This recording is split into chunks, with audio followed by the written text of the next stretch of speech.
नमस्कार, social science tutorials में आपका स्वागत है। आज हम लाए हैं सेकेंड असाइनमेंट का video for Hindi medium students of BA program SOL DU के लिए। इसका एक वीडियो पहले ही हम अपलोड कर चुके हैं, जिसका लिंक डिस्क्रिप्शन बॉक्स में दिया गया है।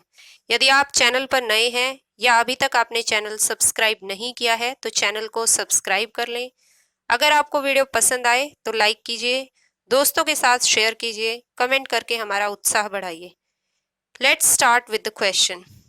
आज हम क्वेश्चन नंबर 4 डिस्कस करेंगे। इससे जस्ट पहले एक क्लैरिफिकेशन, मैंने इससे पहले जो क्वेश्चन 3 का वीडियो डाला था उस वीडियो में पाउलो फ्रेरे मैंने लिखा है, लेकिन आप असाइनमेंट में देखेंगे कि पाउलो प्रेरे लिखा हुआ है। आपके असाइनमेंट में क्वेश्चन गलत है। पाउलो प्रेरे नाम से कोई भी दार्शनिक हम शिक्षा में नहीं पढ़ते हैं, बल्कि ये फ्रेरे होना चाहिए। वो कहीं ना कहीं एक गड़बड़ है, उस गड़बड़ को आप ठीक कर लीजिएगा। जब आप लिखें तो पाउलो प्रेरे की जगह पाउलो फ्रेरे लिखें। साथ ही उस क्वेश्चन का एक बिल्कुल लास्ट का पॉइंट जो है वो छूट गया है, जिसके लिए एक बहुत ही शॉर्ट वीडियो मैं जल्दी ही लेकर आऊंगी, जिसके लिए आप सोशल साइंस ट्यूटोरियल्स को देखते रहें। आज हम क्वेश्चन नंबर 4 पे डिस्कशन करते हैं। इसके 2 पार्ट हैं। जॉन ड्यूई द्वारा प्रतिपादित प्रयोजनवादी शिक्षा का अर्थ उदाहरणों के साथ स्पष्ट कीजिए। साथ ही बी पार्ट में वो पूछते हैं कि जॉन ड्यूई ने शिक्षा के क्या उद्देश्य बताए हैं। ये तो आसान सा ही बात है, लेकिन इसके बाद वाली जो बात है, अपने अनुभव के आधार पर बताइए कि क्या विद्यालयों में इन उद्देश्यों को प्राप्त करने की दिशा में कार्य होता है या नहीं। यहाँ पे ये आपका ओपिनियन बेस्ड क्वेश्चन है।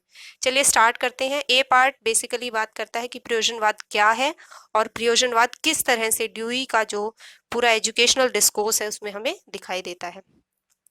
स्टार्टिंग में आप लिखेंगे जॉन ड्यूई के बारे में। जॉन ड्यूई, डीवी, ड्यूई, इस तरह से कई बार लिखा जाता है। इसका प्रोनाउंसिएशन जो है मैं ड्यूई ही करूंगी। अमेरिकन फिलोसोफर हैं जो आधुनिक कालीन शिक्षा प्रणाली के दर्शन का आधार रखने वाले दार्शनिक के रूप में माना जाता है। तो मॉडर्न एजुकेशन का जो फाउंडेशन रखने वालों में से एक है। 1894 में इन्होंने प्रयोगशाला विद्यालय की स्थापना की, जो कि एक एक्सपेरिमेंटल स्कूल था, और इस विद्यालय में रहते हुए ही इन्होंने अपनी शिक्षा और शिक्षण विधियों से संबंधित जो समझ है वो विकसित की और प्रगतिशील शैक्षिक विचारधारा पर ध्यान केंद्रित किया। इनके दर्शन को, विचारधारा को प्रयोजनवाद के रूप में जाना जाता है। अब प्रयोजनवाद क्या है? प्रयोजनवाद वह दर्शन है जो हमें उन प्रक्रियाओं और कार्यों को करने के लिए प्रोत्साहित करता है जो हमारे वांछनीय उद्देश्यों को पूरा करने में हमारी मदद करते हैं। यानी ये वो दर्शन है जो कार्यों पर आधारित है, और ये कार्य हम क्यों करते हैं? क्योंकि हमारे कुछ वांछनीय उद्देश्य होते हैं, कुछ डिजायरेबल ऑब्जेक्टिव्स होते हैं जिनको हम पूरा करते हैं। यह दर्शन जीवन के व्यवहारिक अनुभवों का उत्पाद है। यह वास्तविक जीवन से ही उत्पन्न होता है। यह निश्चित और शाश्वत मूल्यों में विश्वास नहीं करता, एब्सोल्यूट वैल्यूज में विश्वास नहीं रखता। इसके अनुसार वास्तविकता गतिशील है और सदा ही बदलती रहती है। तो सोशल रियलिटी हो वो लगातार चेंज होती रहती है, और ये जो वास्तविकता है या जो मूल्य है वो समय के अनुसार, स्थान के अनुसार और जो अलग फैक्टर्स हैं उनके अनुसार चेंज होते रहते हैं, उसके सापेक्षिक होते हैं, यानी उससे रिलेटिव होते हैं। इस प्रकार यह दर्शन निरपेक्षतावाद के खिलाफ एक विद्रोह के रूप में भी देखा जाता है। ड्यूई द्वारा प्रतिपादित प्रयोजनवाद की जो विशेषताएं हैं, तो ड्यूई ये मानते हैं कि मानव को वातावरण के साथ अपने अनुभव के आधार पर सीख लेकर कार्य करने का ये समर्थन करते हैं। वो द्वैतवाद का विरोध करते हैं कि मनुष्य का मन और मस्तिष्क का जो विकास है वो किसी बाह्य आध्यात्मिक जगत की शक्ति से नहीं हुआ है, बल्कि वो हमारा जो वातावरण है उसके साथ अंतःक्रिया करने के परिणाम स्वरूप ही बना है। ये आपकी पुस्तक से ही लिए गए कुछ वाक्य हैं, और उनका जो दर्शन है उसमें हम प्रयोगवाद, व्यवहारवाद, उपयोगितावाद और प्रगतिवाद को देख सकते हैं, जो कि प्रयोजनवाद के आसपास ही समझे जाते हैं। शिक्षा के संदर्भ में अगर हम देखें कि प्रयोजनवाद क्या है, तो प्रयोजनवाद वो दर्शन होता है जो शैक्षिक अभ्यास से जुड़ा है। शैक्षिक अभ्यास से मतलब है शिक्षा से संबंधित जो प्रैक्टिस है, यानी शिक्षा में जो जो चीजें होती हैं उनको पढ़ा गया, समझा गया, और उसके बाद जो फिलॉसफी है प्रयोजनवाद की, प्रैग्मेटिज्म की, वो डेवलप हुई। शिक्षा मूल्यों का निर्माण करती है और विचारों का निर्माण करती है जो व्यवहारिक दर्शन का निर्माण करते हैं। और अगर हम देखें ड्यूई का भी जो पूरा प्रैग्मेटिज्म की थ्योरी है, वो थ्योरी उन्होंने एक्सपेरिमेंटल स्कूल के अंदर जो बहुत सारे जो प्रोसेसेस थे उनके अंतर्गत रहकर ही की है। हम निम्न बिंदुओं में व्यावहारिक शिक्षा की व्याख्या करेंगे, यानी किस तरह से ड्यूई ने प्रैग्मेटिज्म को एजुकेशन में देखा है, तो प्रैग्मेटिज्म की थ्योरी क्या कहती है और उसी तरीके से ड्यूई ने उसे कैसे इम्प्लीमेंट किया है, ये हम इन निम्न 5 मुख्य बिंदुओं पे जो है डिस्कशन करेंगे और उसके अनुसार हम ये कंक्लूड करेंगे कि ड्यूई ने प्रयोजनवाद का प्रयोग किया एजुकेशन के अंतर्गत जो हम बात करेंगे। शिक्षा के लक्ष्य या एम्स ऑफ एजुकेशन की अगर हम बात करें तो प्रयोजनवाद शिक्षा के किसी भी उद्देश्य को पहले से निर्धारित नहीं करता है। यह मानता है कि शिक्षा का कोई निश्चित उद्देश्य नहीं हो सकता, जीवन गतिशील है और निरंतर परिवर्तन के अधीन है, इसलिए शिक्षा के उद्देश्य भी गतिशील होने के लिए ही बाध्य है, यानी वो भी लगातार चेंज होंगे, पहले से आप फिक्स करके कुछ भी चीजें नहीं रख सकते, तो फ्लेक्सिबिलिटी होना बहुत इंपॉर्टेंट है। शिक्षा मानव जीवन से ही संबंधित है और शिक्षा को बच्चों को उनकी जैविक और सामाजिक जरूरतों को पूरा करने में मदद करनी चाहिए। तो जो जिस तरह की शिक्षा दी जाए वो बच्चों की जो जैविक है, जो बायोलॉजिकल नीड्स हैं और जो सोशल नीड्स हैं उनको पूरा करने में उसकी मदद करनी चाहिए। अगर ड्यूई को देखें तो ड्यूई का भी विचार यही है कि वो शिक्षा का जो उद्देश्य है उसको चिंतनशील, रचनात्मक, जिम्मेदार और सामाजिक दक्ष व्यक्तियों के विकास को वो मानते हैं। बच्चे की व्यक्तिगत आवश्यकताओं के अनुसार शिक्षा प्रदान की जानी चाहिए, वो ये भी मानते हैं। उनके अनुसार शिक्षा का उद्देश्य व्यवहारिक और सैद्धांतिक दृष्टिकोण की संतुलित अंतःक्रिया के उद्देश्य के अनुसार होनी चाहिए, यानी कि जो पढ़ाया जाए उसका ऑब्जेक्टिव ना तो सिर्फ थ्योरेटिकल नॉलेज होनी चाहिए और ना ही सिर्फ प्रैक्टिकल, दोनों के बीच में एक संतुलित अंतःक्रिया होनी चाहिए और उसके अनुसार एक संतुलन रखते हुए उन उद्देश्यों को बनाया जाना चाहिए। बच्चों को इस प्रकार से प्रशिक्षित किया जाना चाहिए कि वे अपनी वर्तमान समस्याओं को हल कर सकें और अपने सामाजिक परिवेश में खुद को समायोजित कर पाएं। जब वो आज खुद को समायोजित कर पाएंगे, एडजस्ट कर पाएंगे, तो जो स्किल डेवलप होंगे वो स्किल उनको भविष्य में भी समाज के अंतर्गत रचनात्मक और प्रभावी सदस्य होने का विकसित होने के लिए जो जो चीजों की जरूरत है वो वैसे विकसित हो पाएंगे।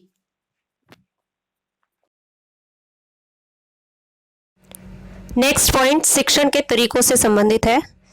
प्रयोजनवाद शब्द का ही अर्थ कार्य से लिया जाता है और प्रयोजनवाद का ध्यान विचार यानी थॉट के बजाय एक्शन पर होता है, यानी ये पूरा इसका जो भी फिलॉसफी है, ये फिलॉसफी कार्य करने, एक्शन करने पर आधारित है और प्रयोजनवाद विज्ञान की प्रयोगात्मक विधि की वकालत करता है और इस सेंस में वो स्कूलों को कार्यशालाओं और प्रयोगशालाओं में बदल देने पर जोर देता है, यानी स्कूलों में जो काम हो वो वर्कशॉप मोड में हो और लैब मोड में हो, जहाँ पे बहुत सारे प्रयोग किए जा सके, सामाजिक प्रयोग भी किए जा सके, यानी जिसमें प्रोजेक्ट मेथड जो है वो प्रयोग एक तरह से सामाजिक प्रयोगशाला का ही काम है।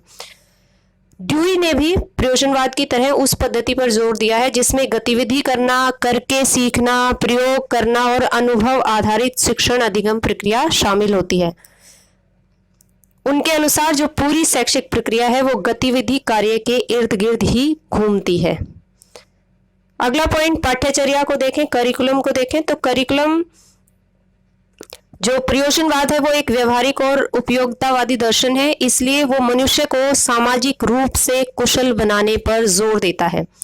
प्रयोजनवादी लोगों की राय है कि बच्चों को पूर्व निर्धारित लक्ष्यों के अनुसार काम करने के लिए नहीं कहा जाना चाहिए, बल्कि उनको उनकी जरूरतों और उनकी रुचियों के अनुसार अपने लक्ष्यों का निर्धारण करना चाहिए। ड्यूई ने पाठ्यचर्या की एक ऐसी एकीकृत संरचना की पैरवी की है जो लचीली हो और उपयोगिता पर आधारित हो, यानी ऐसा इंटीग्रेटेड एक स्ट्रक्चर है करिकुलम का जिसके अंदर फ्लेक्सिबिलिटी है और जो कि उपयोगिता पर आधारित है। पाठ्यक्रम को बच्चों की ज़रूरतों के अनुसार ही विकसित किया जाना चाहिए। अपनी पुस्तक the child and the curriculum में वे एक व्यवहारिक दृष्टिकोण को अपनाते हुए कहते हैं कि पाठ्यक्रम और शिक्षा को सामाजिक और व्यक्तिगत ज़रूरतों को पूरा करने के लिए विकसित किया जाना चाहिए। आगामी जीवन में समायोजित होने के लिए एक बच्चे को तैयार करना भी पाठ्यक्रम का मुख्य उद्देश्य होता है। इस प्रकार सोशल भी बात करते हैं वो और साथ साथ में सोसाइटी के साथ साथ इंडिविजुअल का भी उद्देश्य का वो ध्यान रखते हैं। नेक्स्ट पॉइंट है शिक्षार्थी की प्रकृति को समझना, यानी कि जो बच्चा है जिसे पढ़ाया जा रहा है, जो लर्नर है, उसकी प्रकृति को कैसे समझा है प्रयोजनवाद ने और फिर ड्यूई ने भी उसे कैसे समझा, इस पे हम डिस्कस करेंगे। प्रयोजनवाद व्यक्तिगत भिन्नताओं यानी जो इंडिविजुअल डिफरेंसेस हैं उसके मनोवैज्ञानिक मनोविज्ञान पर आधारित है। प्रयोजनवादी व्यक्ति को उसकी अभिवृत्ति और योग्यता के अनुसार शिक्षा देने की बात करते हैं। इस दर्शन के अनुसार व्यक्ति का सम्मान किया जाना चाहिए, उसकी रिस्पेक्ट होनी चाहिए, उसकी रुचियों का, क्षमताओं का ध्यान रखना चाहिए और उसके अनुसार ही शिक्षा की जो पूरी योजना है वो बनाई जानी चाहिए। इसी लाइन में ड्यूई भी कहते हैं कि बच्चों के जो अपने अनुभव हैं उनसे ज्ञान की गुणवत्ता जो है वो अधिक होती है। जब वो उससे सीखते हैं तो वो ज़्यादा अधिक अच्छे विश्वास पैदा कर पाते हैं। वो ये मानते हैं कि बच्चों को कार्य करने की स्वतंत्रता दी जानी चाहिए, फ्रीडम दी जानी चाहिए और अगर ऐसी फ्रीडम जब आप उनको देते हैं तो वो ज़्यादा कुशलता से चीज़ें सीखते हैं और वो शैक्षिक प्रक्रिया में बच्चे की सक्रिय भागीदारी, जो एक्टिव पार्टिसिपेशन है, उसको भी प्राथमिकता देते हैं, जो अगेन हम देखते हैं कि प्रयोजनवाद के अंतर्गत ही आता है। प्रयोजनवाद जब सम्मान की बात करते हैं और बच्चों को की आवश्यकताओं का ध्यान रखने की बात करते हैं तो वो तभी किया जा सकता है जब बच्चों की सक्रिय भागीदारी भी होती है शिक्षा की जो प्रक्रिया है उसमें। नेक्स्ट और लास्ट जो पॉइंट है वो शिक्षक और छात्र संबंधों में हम देखते हैं। प्रयोजनवाद के अनुसार व्यक्ति का विकास सामाजिक संदर्भ में होता है और उसी के माध्यम से जो व्यक्ति का सर्वोत्तम विकास है वो संभव हो सकता है। इसमें शिक्षक की जो भूमिका है शिक्षा के संदर्भ में वो बहुत इंपॉर्टेंट होती है। ड्यूई भी कहते हैं कि शिक्षक एक मार्गदर्शक के रूप में होता है जो बच्चों के विकास में सहायक की भूमिका निभाता है और शिक्षक शिक्षण संस्थान का एक महत्वपूर्ण हिस्सा होता है जो बच्चों के भविष्य को संवारने का काम करता है। शिक्षक एक सामाजिक कार्यकर्ता, सोशल वर्कर की तरह काम करता है जो बच्चों के अच्छे और उज्जवल भविष्य के लिए उन्हें तैयार करता है। शिक्षा के उद्देश्य जो बी पॉइंट है वो बात करता है कि शिक्षा के क्या उद्देश्य हैं और ये उद्देश्य आज पूरे हो रहे हैं नहीं हो रहे हैं। तो शिक्षा के उद्देश्य आप अपनी किताब से ही लिख सकते हैं। मैंने भी यहाँ जो भी स्लाइड्स बनाई है वो आपकी किताब से ही शिक्षा के उद्देश्यों को लेकर बनाई है।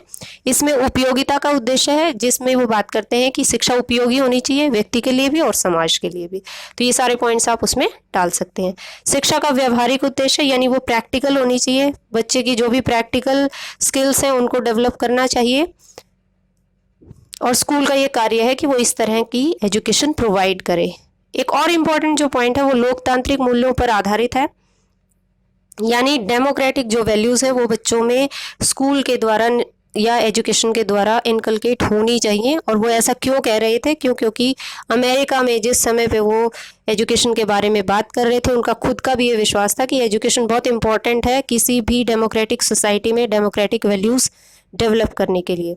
और जब आप डेमोक्रेटिक तरीके से डेमोक्रेटिक स्किल बच्चों में डालते हैं तो डेमोक्रेसी के सफल होने के जो चांसेस है वो बहुत ज़्यादा बढ़ जाते हैं। तो उसी सेंस में उन्होंने यहाँ पर ये बातें लिखी हैं, ये आप अपनी किताब से भी देखकर यूँ क्यों लिख सकते हैं।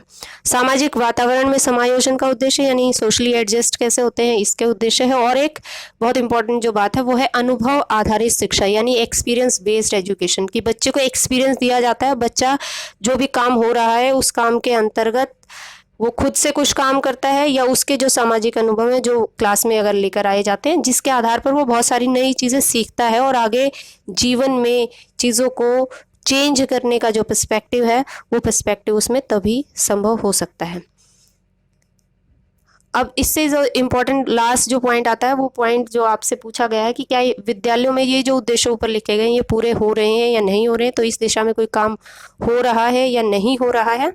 तो इसमें आप लिखेंगे, मैं अपने अनुभव के आधार पर कह सकता हूँ या कह सकती हूँ कि भारत में स्कूल शिक्षा में ड्यूई द्वारा सुझाए गए जो प्रयोजनवादी उद्देश्य हैं उनको प्राप्त करने की दिशा में काम नहीं हो रहा है। ज़्यादातर ऐसे काम हमें दिखाई नहीं दे रहे जो कि एक प्रयोजनवादी स्कूल के अंदर प्रयोजनवादी अवधारणा जो है उसको लेकर कर रहे हूँ।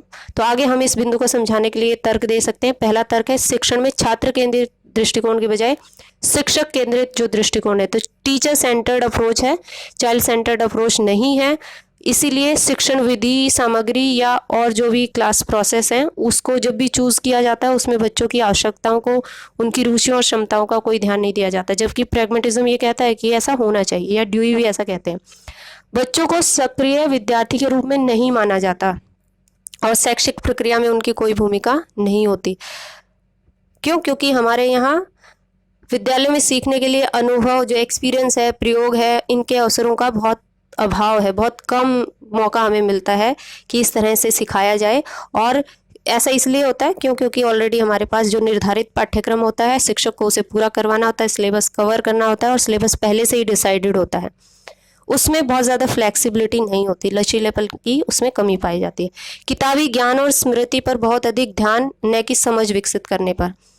स्कूल निर्धारित पाठ्यक्रम से तथ्यों को याद रखने पर बहुत अधिक ध्यान केंद्रित करते हैं। ऐसे परिदृश्य में सामग्री पर समझ और चिंतन के लिए शायद ही कोई जगह होती है।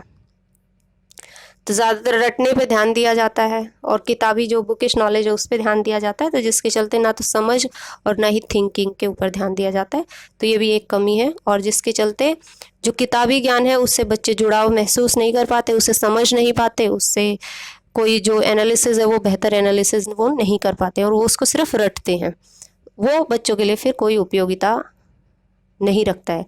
तो इसलिए पाठ्यक्रम में किताबी ज्ञान कम होना चाहिए और उपयोगिता आधारित व्यावसायिक और सामाजिक गतिविधियों का होना आवश्यक है। फिर अनुशासन की भी बात है, वो भी एक समस्याग्रस्त धारणा है हमारे यहाँ पर डिसिप्लिन को लेकर। तो ड्यूई के अनुसार शिक्षक को सख्त नियम और दंडों के माध्यम से बच्चों को अनुशासित करने की आवश्यकता नहीं होती, जबकि हमारे यहाँ यही होता है। स्कूल में लोकतांत्रिक मूल्यों को विकसित करने का जो उद्देश्य है वो भारतीय स्कूलों में विफल रहा है, जहां बच्चों की भागीदारी के बिना ही बाहरी कारकों के माध्यम से अनुशासन लागू किया जाता है। जैसे क्लास रूल्स क्या होंगे, इसमें बच्चों से कोई भागीदारी नहीं होती, बच्चों से कुछ नहीं पूछा जाता, सारी चीज़ें जो है टीचर या प्रिंसिपल या जो दूसरी अथॉरिटी हैं वो डिसाइड करती हैं। अब लास्ट पॉइंट हम एक थोड़ा सा पॉजिटिव करके इसे छोड़ेंगे। हालांकि जैसा कि मैंने इस पेपर में पढ़ा है उससे जो समझ बनाई है और नए रुझानों और शैक्षिक सुधारों के बारे में अन्य स्रोतों से मुझे पता चला है, उसके आधार पर मैं ये कह सकती हूँ कि स्कूल छात्रों को शामिल करके और बाल केंद्रित दृष्टिकोण को अपनाकर इस स्थिति को सुधारने पर ध्यान देने की कोशिश कर रहे हैं। यानी अभी थोड़ी कुछ कोशिशें चल रही हैं और हो सकता है कि हम आगे इस स्थिति को सुधार लें। कंक्लूजन के तौर पे, निष्कर्ष के तौर पे आप लिखेंगे, ये ज़रूर लिखें आप कि मैं ये कह सकता हूँ या कह सकती हूँ कि जॉन ड्यूई ने अपने शैक्षिक विचार और व्यवहार में प्रयोजनवाद दर्शन को प्रतिपादित किया और वर्तमान समय में हमें उनके दर्शन और प्रयोजनवादी शिक्षा के उद्देश्यों से सीखने की ज़रूरत है। हमें उस दिशा में आगे बढ़ने के लिए अभी एक लंबा रास्ता तय करने की ज़रूरत है। तो ऐसा तो है कि हमें सीखना चाहिए उनसे, तभी हम आज आप अगर इसे पढ़ रहे हैं, आपके सिलेबस का ही पार्ट है, उससे सीखा जा सकता है और उस सीखने से के लिए अभी हमें काफ़ी लंबा सफ़र जो है वो तय करना है। अगर आपको वीडियो पसंद आया हो तो लाइक कीजिए, शेयर कीजिए, कमेंट कीजिए और चैनल को सब्सक्राइब कीजिए। Thanks for watching.